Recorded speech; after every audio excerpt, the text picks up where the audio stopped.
In this video, you'll learn how to buy Bitcoin or altcoins using fiat currency on Binance.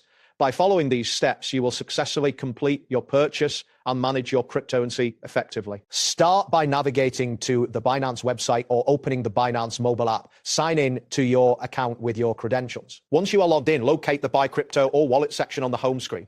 It is essential to add a fiat payment method, which can be a bank account or a credit card. Complete any verification steps required for your region.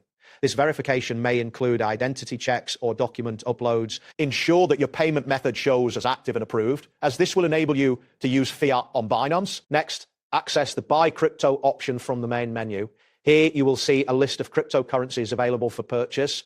Select Bitcoin or your preferred altcoin from this list. After making your selection, enter the amount of fiat currency you wish to spend. The interface will display the current exchange rate and any applicable transaction fees. It is important to review these details carefully to confirm that everything is accurate before proceeding with the transaction. After reviewing the details, confirm the payment using your chosen payment method.